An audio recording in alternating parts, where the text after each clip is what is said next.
And today, my guest is Claudio Altieri, the head of performance at Loudoun United Football Club. Today's key topic will be all about the differences in match demands between club and national football teams. So make sure to get the notepad out. If you're listening in live, either on LinkedIn, Facebook, or YouTube, you can hit the comment section below and send in your questions, and I'm sure we'll find some time a bit later on to answer them. But thanks for jumping on, Claudio. Really looking forward to our chat, mate. Oh, thank you. And as I said before, thank you to make your time. It's more than a pleasure. It's a privilege to be here. And we spoke before. You had great names into your podcast, so thank you very much for this. Yeah, you're definitely adding to the list of great names. So it's an Thank you. honor to have you on. You came well Thanks. recommended. So, yeah, really looking forward to it. Many will no doubt know your background, Claudio, but for those that aren't aware, do you mind providing, I guess, where it all started for you, your passion for high performance, and then some job experiences and along the way, I guess, from Sure. your journey in strength and conditioning? Sure. Well, first of all, a little bit of personal life is like I was born in Venezuela, in South America, and then 2009 I moved to Australia. The intention was to learn English and go back, but I loved it and I decided to stay. Ended up doing English courses, of course, and then personal training. And then I saw the opportunity to do the bachelor's degree at the Australian Catholic University, and I completed that in 2013, 14, if I remember well. And then moved to the ECU Strength and Conditioning Master degree. Ended up that in 2016. Great program across, a lot of people that I spoke with, highly recommended. And I work at the NNU, Australian National University, then Football New South Wales. That's how I started with, let's say, uh, permanent part time with football in Australia under the guidance of Craig Foster. And then in 2017, I got a call from the Indian national team, and I moved to India. I did a year in India as assistant strength and conditioning coach or rehab coach. Then from there, I went to China to 2.5 years until COVID. And then while I was in COVID, in lockdown in Australia, I got a call from a head coach called Stern John.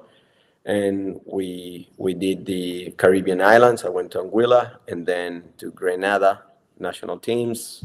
And then I ended up in the USL championship under the guidance of Ryan Martin, and I've been here since end of January this year. So it's been a little bit of traveling, but Yeah, big time. great experiences. Yeah, great experiences, great coaches, great practitioners, and amazing players to work with for sure. Yeah, such a wide range of different cultures and experiences on the same sport. I mean, it is obviously the world game. It was that your intention when starting out, to Uh, travel and experience all different, or did that sort of, is that just where it led your path? No, I think when you're doing your bachelor's or your master degree, you're thinking, oh, I just want to finish my master degree. You think, oh, I'm gonna apply for a job. They like the fact that I got qualifications, and then you're gonna go in, I don't know, to big teams, and then that's how you're gonna stick there until you win the Champions League or a World Cup. Yeah. But it really Straight doesn't to Man work like United. that. No, it Yeah, doesn't work like that. You go, you finish, you obviously you approach by your practical hours and your experiences and your qualifications. But then at some point you go, okay, well, I gotta finish this job and then move to a next one, and you go level by level, step by step. That's kind of the way I see it. yeah, yeah. No, that's a great way and great advice for those starting out. Absolutely, you got to build your experiences wherever you can get them for sure. And then going back to your journey, who have been some strong influences, mentors, if you like, that have helped shape your Yeah, philosophy? sure. First of all, and not least important, I think my parents. I gotta thanks. I gotta thank them for it because as they support me, of course, and along the travels and the way, and obviously when I went to Australia the first time. But they give me a little bit of pressure as well. So that was kind of sort of like a kind of uh, nice in a sort of way. But Yeah. then now moving into the career as a strength and conditioning coach or head of performance, I see, you know, big influence from Dan Baker in Australia. Obviously, as a sports scientist, Darren Burgess, and then a couple of practitioners that I had the privilege to share a lot with them. One is John Cobiella, based in Melbourne, Adam Watterson at LA Galaxy, Alex Calder at Dynamo Houston, and and I'm sorry if I forget names right now, but now moving into soccer, into football, also like head coaches. One of them, Stephen Constantine in India at the Indian national team. Stern John, for sure. Stern John, the Caribbean islands, big influence, former player, a lot of discipline, a lot of demands from him, a lot of challenges with him, and it really, really helped me to exceed and succeed. Craig Foster, big one in Australia as well. Like I remember times with him that we had conversation and you know like we didn't agree and you know like he's the gaffer and you have to sort of like okay, this is challenging for me, and right now with Ryan Martin at the USL club Loudoun United. So it's a mix of yeah, family and SNC coaches and head coaches as well. Yeah, yeah, it's a great mix. And looking back over your career, are there particular highlights that spring front of mind that you're most proud of? Yeah, I would say to qualify with India national team to make the qualifications to the Asian Cup after 64 years. And I Oh, remember, wow. yeah, I remember the camps. They were long and intense and with a lot of pressure, and I was challenged quite a lot. Also, I was in a really new environment. Like I was really, really, really out of my comfort zone, and Mhm. and then from there, I would say then the biggest highlights as well is like to create new like sort of high performance environments across the programs that I've been. How you know to call a player and to be brought into what we want as a practitioner, and I can mention China for sure, the Caribbean islands, and in here as well. So India probably the biggest one, but then the little ones across the road and a long time. And on the flip side, obviously, like you mentioned, with elite sport comes pressure. What have been some significant or most challenging situations that you've faced, and how did you sort of learn and grow from those challenges? I think, well, in terms of challenge is when you go through the studies and you go through like your books and you want to and you read your papers, you go sort of like, oh, this is what I want to do, this is the planning, this is how I need to do it, and I must do it like this. And then when you go in reality and you have say 30 players from different backgrounds and different mentality and different kind of way of thinking daily, and also like the environment changes across your program, then the frustration comes into you.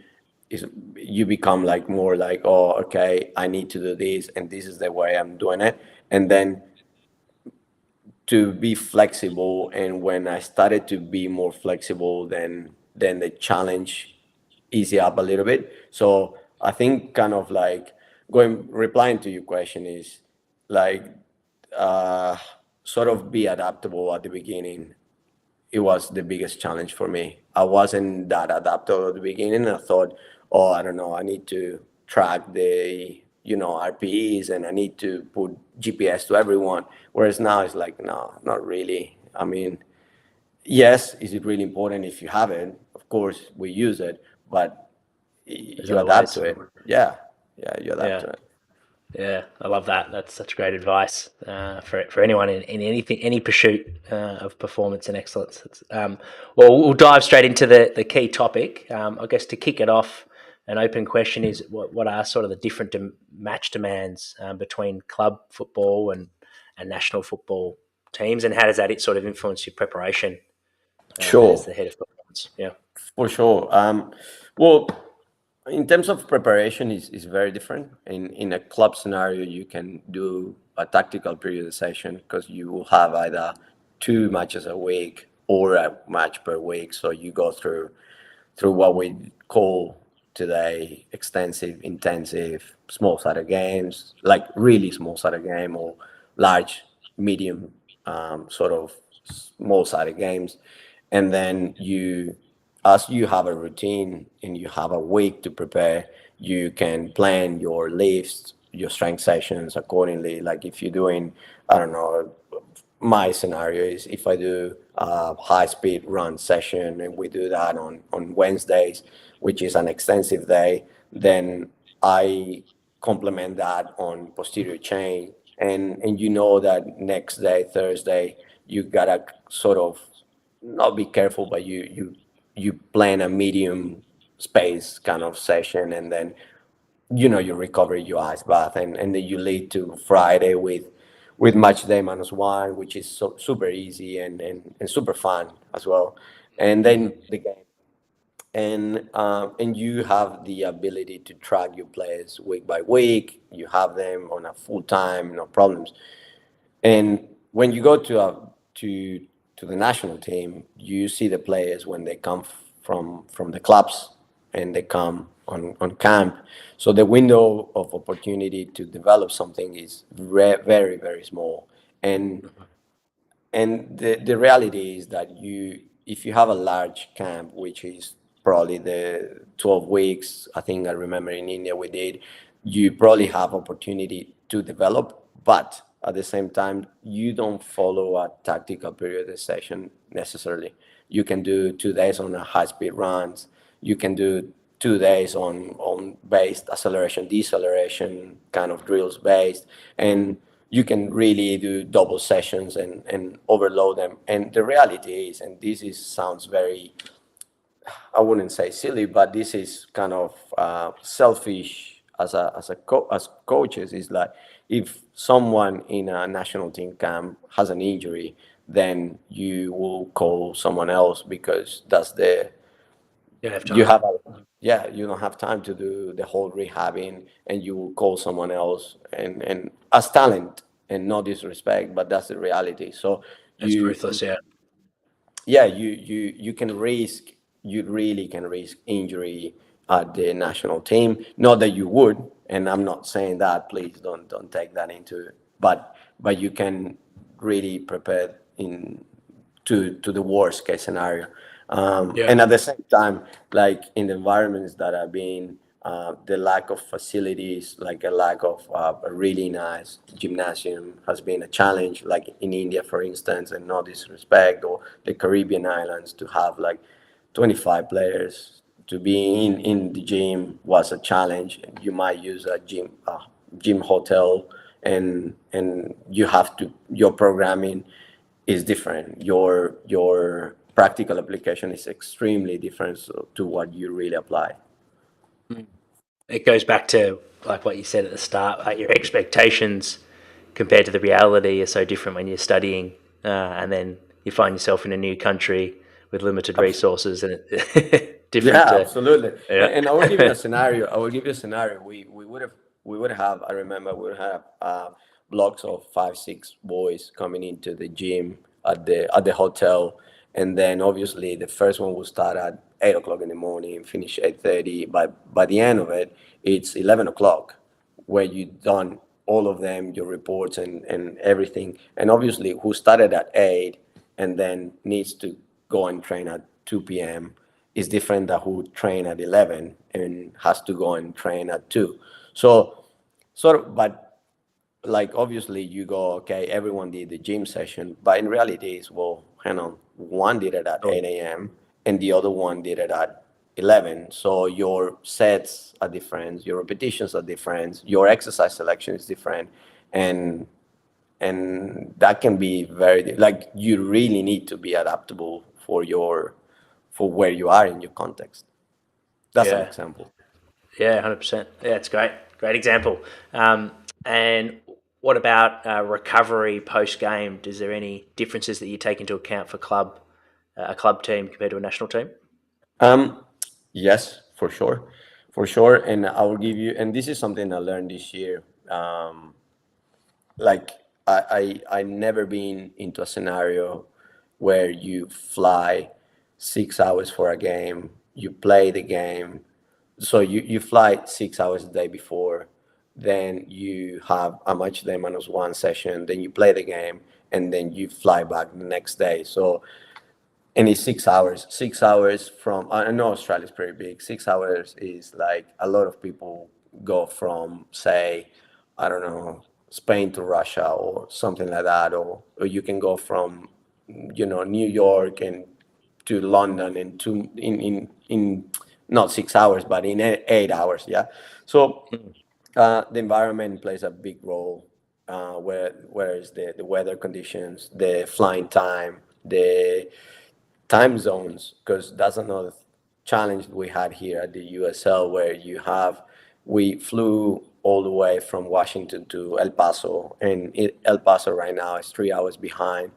So your game output is going to be completely different. And of course, yes, my recovery strategy in this scenario has been extremely different than any other. And one of them has been, I was so big before coming here on going with the boys and get the recovery session done. And obviously, when you are like with them all the time, you want them to get it through. Like you go through mobility to some sort of contracts and all that kind of stuff. But sometimes we land here on Sundays, and then we have Monday off, and then you come from a long trip like that, and then most of the players here, they live in a good apartment complex. So you go, and they tell you like, I want to do my recovery by my own, and you understand that they will do it. So going back and replying to your question, before I was more into like, I need to do my recovery protocol with them and being based, and this is what I will target on the recovery. Whereas now it's like, I understand that number one factor to of recovery is sleep, and they will do it because they're responsible. So this is the protocol, you use it, because the environments and are so different that you have to give flexibility. I don't know Yeah, if that yeah, reply my question. In terms of yeah, it does.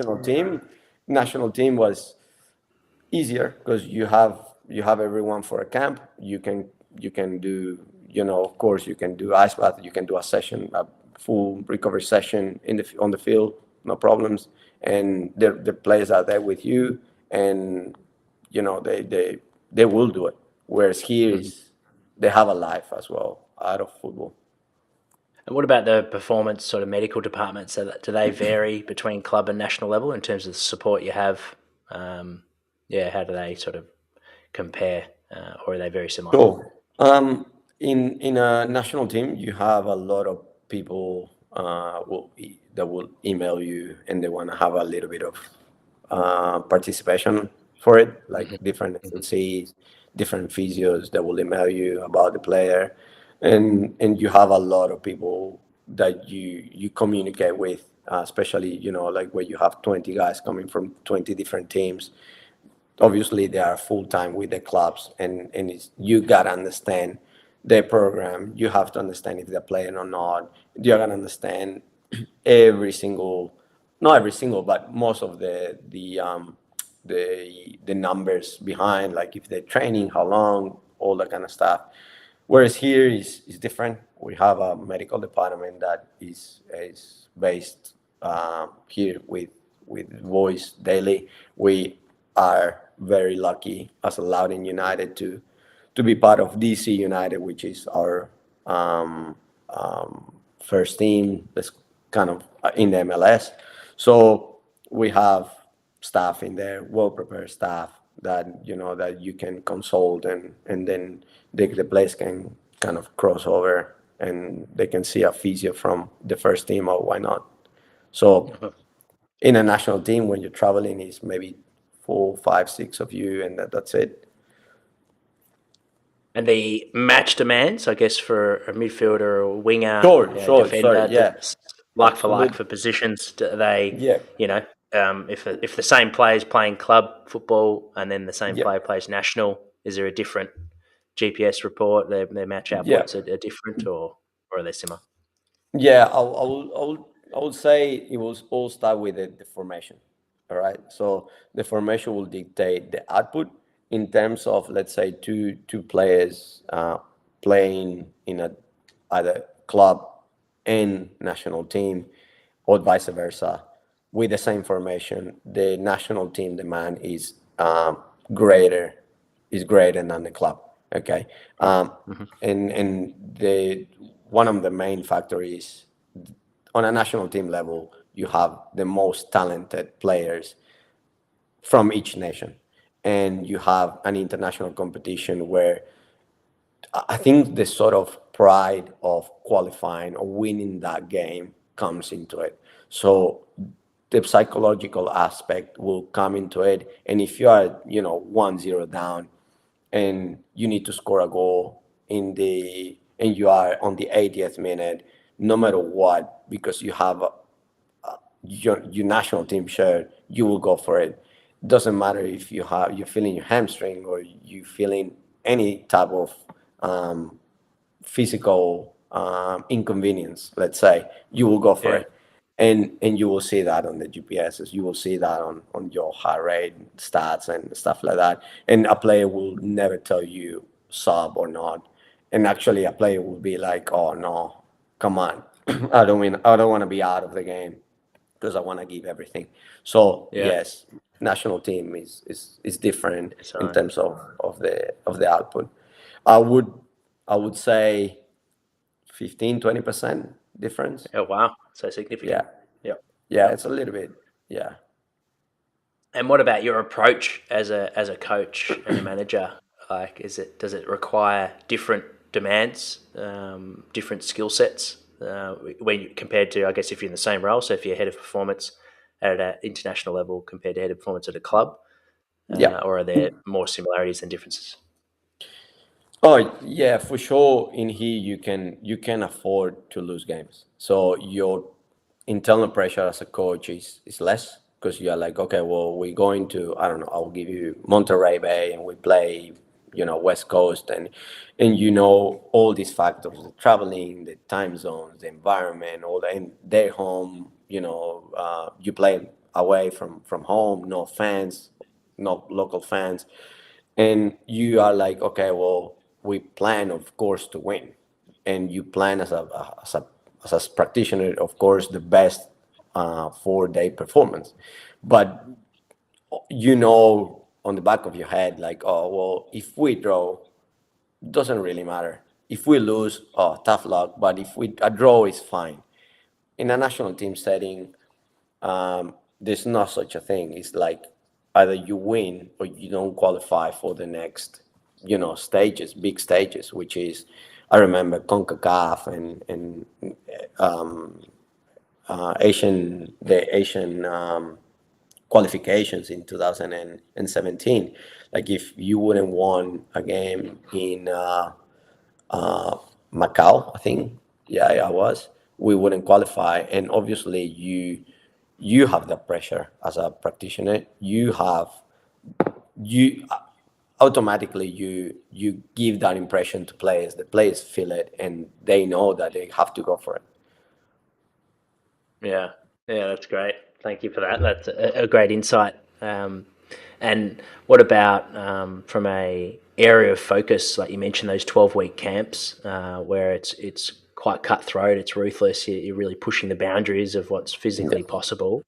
Um, how did you best learn to maximize a 12-week camp if you've never run one before? Like obviously now you've had a few under your belt, but the first time, was that leaning on practitioners that you know, I guess mentors, or was it a bit of trial and error? Yeah, talk us through your mindset for preparing for your first sort of national level camp. I think it was a combine. It was really combine of feelings because it was really my first kind of international experience. I had this bag of full of energy and wanted to do so much, and not understanding so well the Indian culture until I got there. And after the first week, where I was like, oh, hang on a minute, I need to slow down a little bit. I need to realize where I am, and I need to focus now of what I want.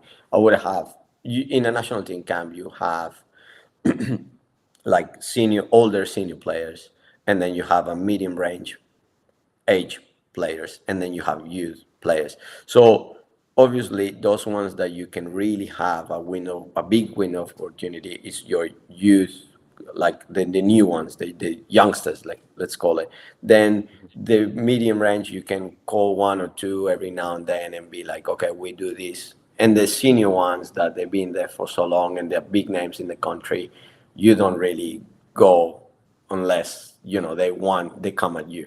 Okay, so Mm-hmm. in sort of my approach, how it was is like I divided these three groups, and then I saw who could do more, who was okay with the program, and who is like, okay, well, hang on, this is a player that has been here so long.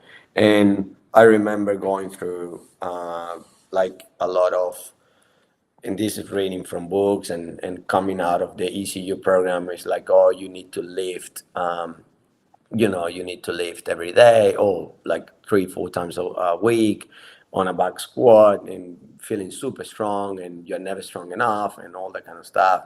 And then I started that way until maybe the fourth week, where I went like, hang on a minute, it's not really necessarily, and I don't have a squat rack, and I can apply very different methods to get the player to play football. That's what they want. That's what I need to provide my coach to play football. They don't really need to be 2 times, they don't need to be lifting 2 times body weight on the back squat, but then they can't play football. So you start to adapt that kind of like mentality. And then I started with very simple stuff like, well, let's adjust like linear sprinting, linear acceleration. Can we do drills on the field for everyone that they can do during a warm up, that I can do, that everyone can you know run in a better technique, adjust the accelerations and deceleration,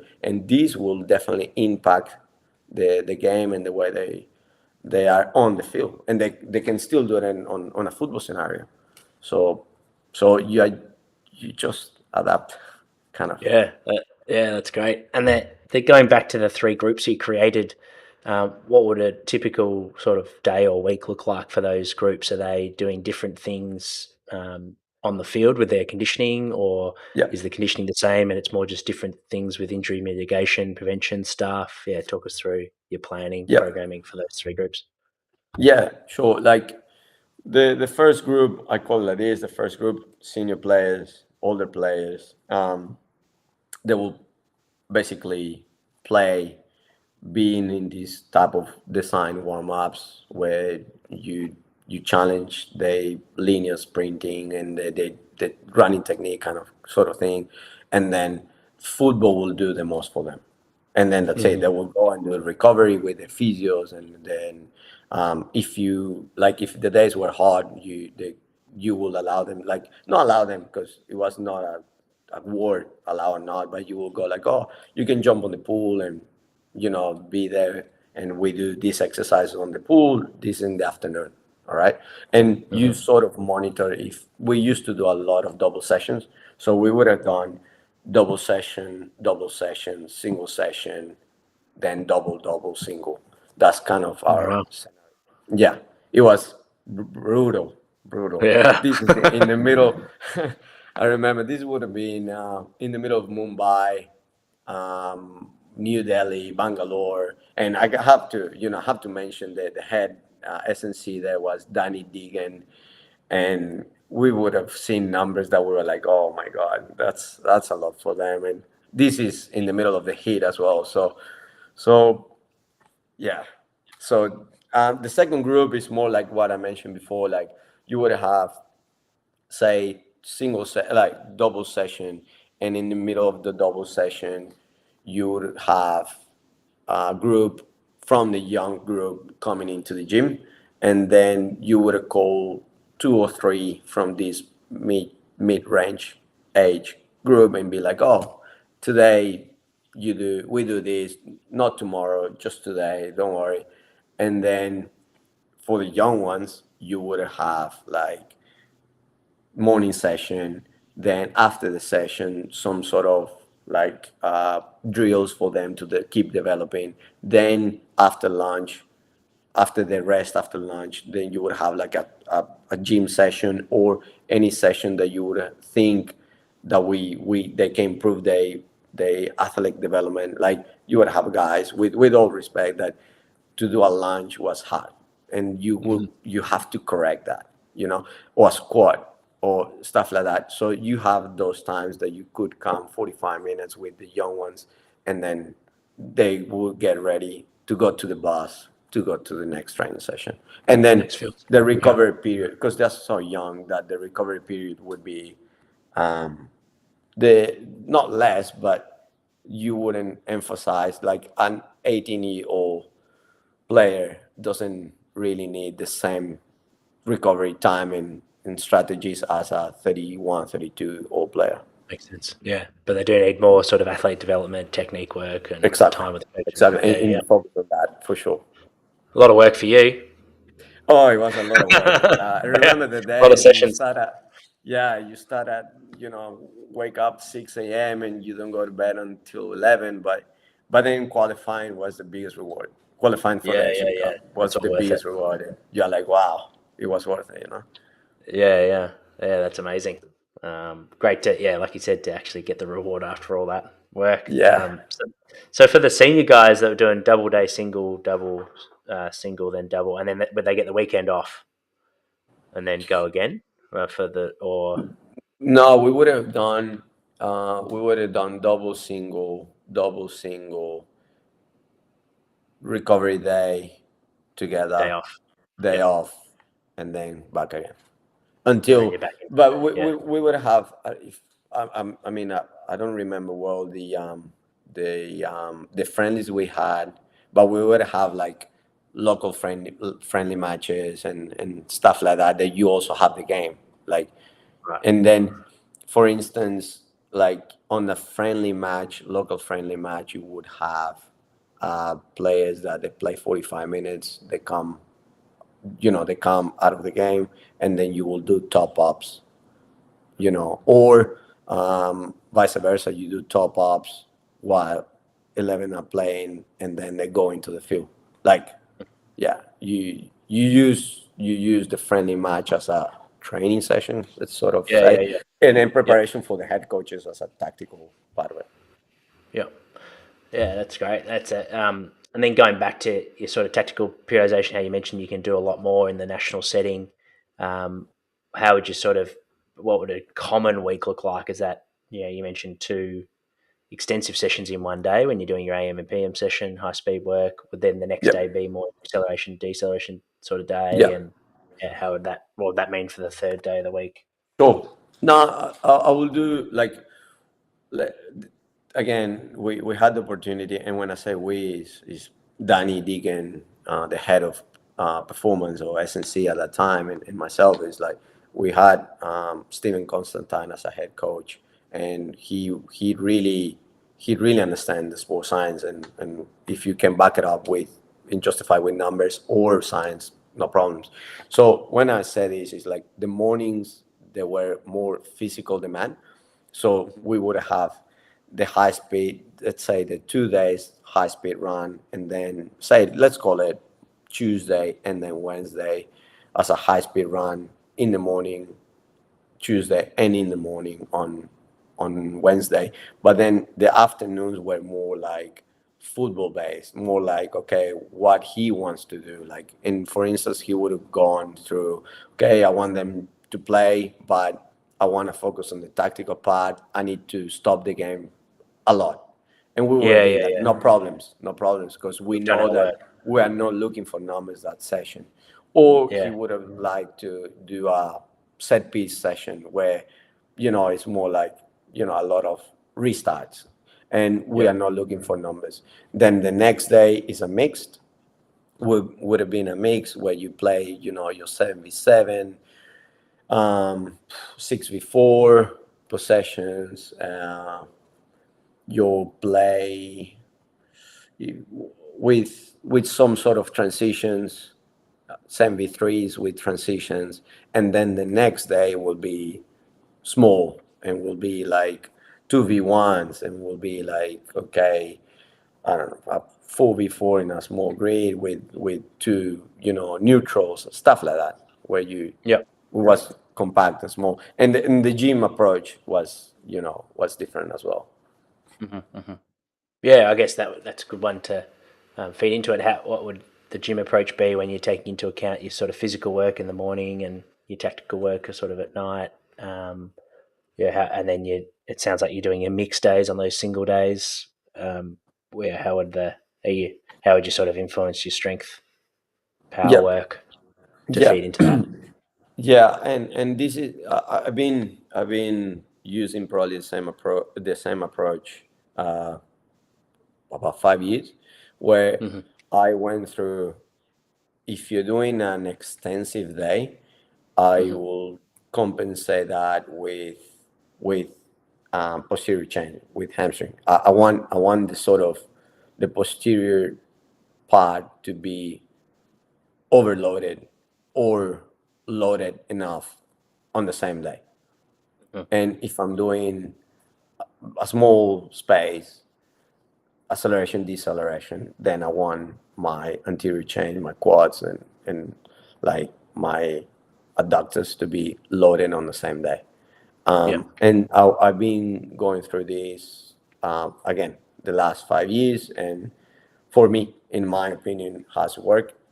On a mixed day, then I will have my recovery day. So mixed day, then in the afternoon is either pool session, ice bath, massages, recovery with the with the with the boots, any sort of sleeping. Like if they want to overnap, no, we don't have a set time for them to be like, oh, you need to be here to do, ice bath. No, it was set up. If you want to do you know, sleep in, and obviously until a certain time, then of course you do that. So that has been my approach. So you would have uh, in these 2 days of extensive, one of them will be like, let's say, super loaded or loaded enough.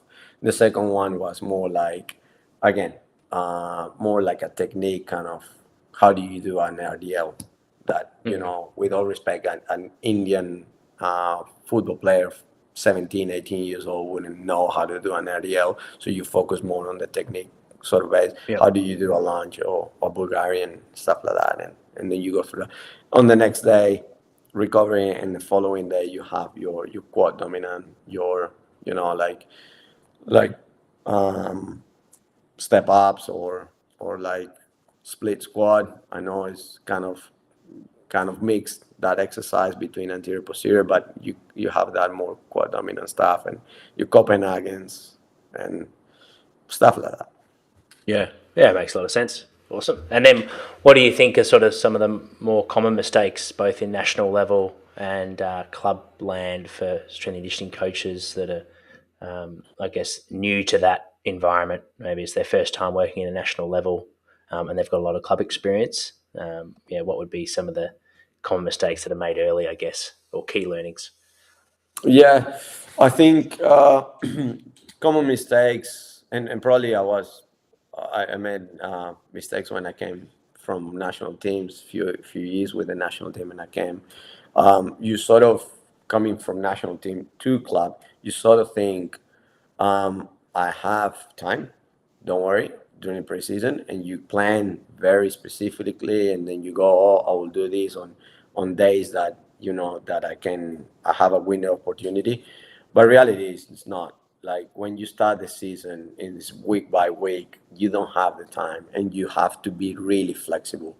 And the mistake has been of like start the season with my boys here allowed and very like, okay, we need to go to the gym after the, I remember this preseason going after a friendly match, the last friendly match of the season of the preseason, going to the gym and do a lift after the gym.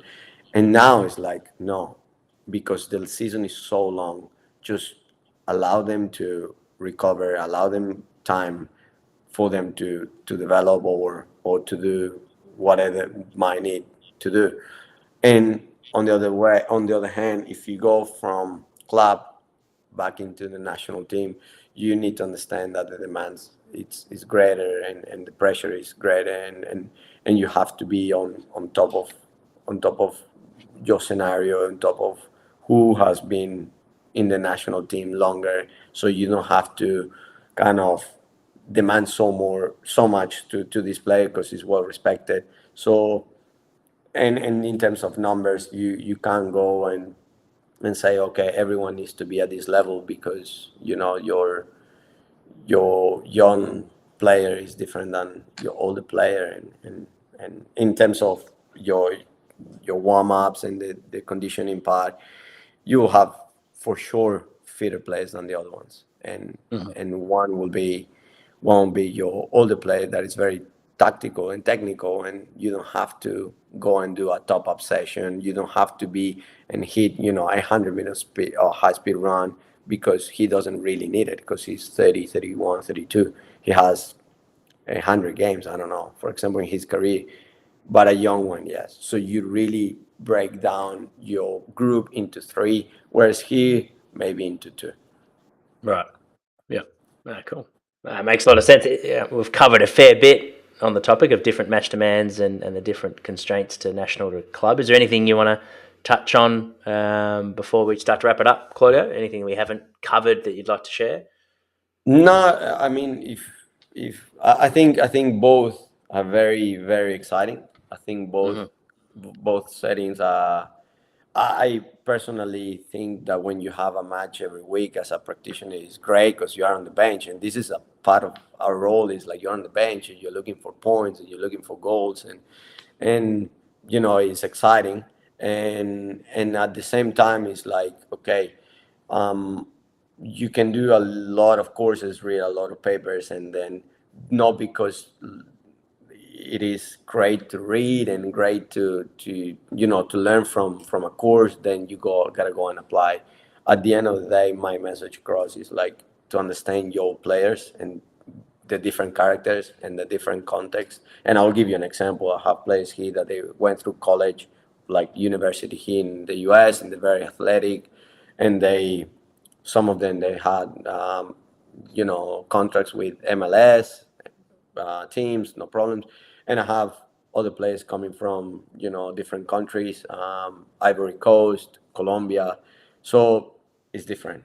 It's different. I can't go tomorrow. We have a for instance, tomorrow we have a strength session in the afternoon, and not everyone is doing the same because obviously they are different, and I need to obviously see how they are in the morning with the session.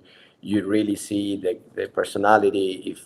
If I will give you a very very basic example, if we play at the end of a session a 9v9 or 6v6 and the team has lost, I know automatically that when they go to the gym, they don't want to lift because they lost.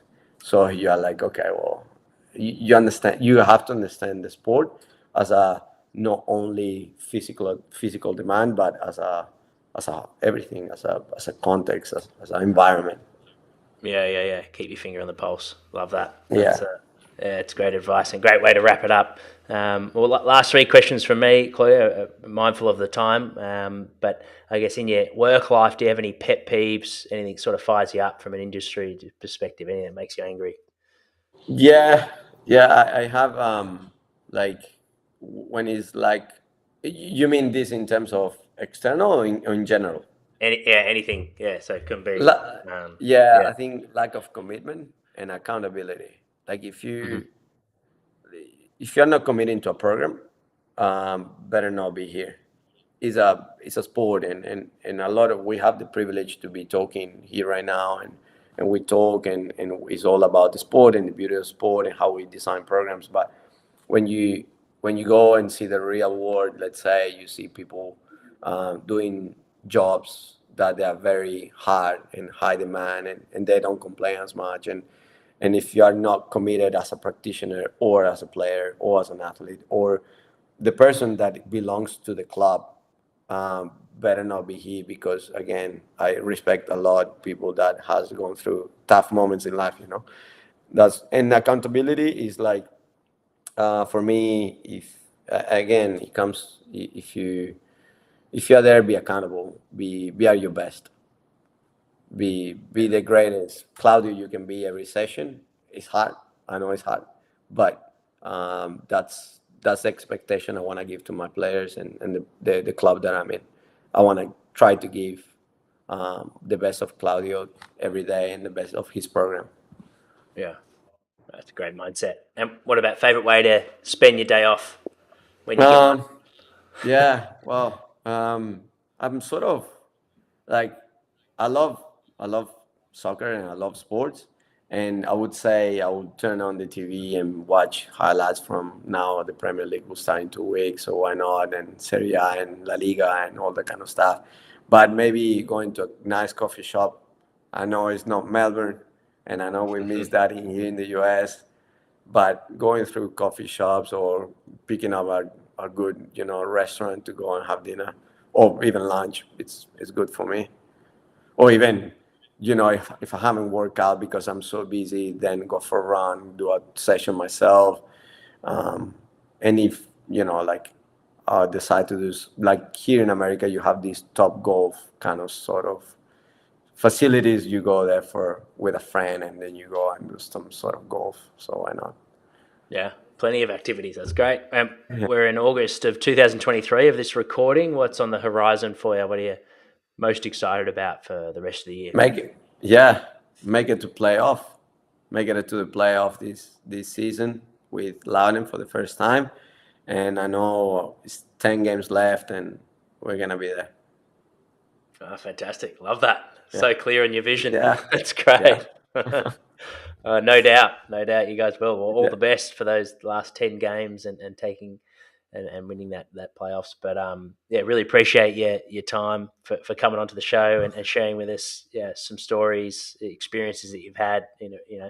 Probably the most experience in terms of all different countries and cultures Thank you. we've had. Oh, and so it was great to share that insight. And yeah, really appreciate everyone that's tuned in live as well. If you tuned in halfway, Claudio's provided gems all the way through from the very start. So make sure to listen to the episode on YouTube, and we'll release this on our podcast in the next couple of weeks. But yeah, thank you again, Claudio. And for everyone, our next live chat is next Thursday, which is Andrew Lullum. That's at 1 p.m. on the 10th of August. Yeah. Thanks again, Claudio. Thank you.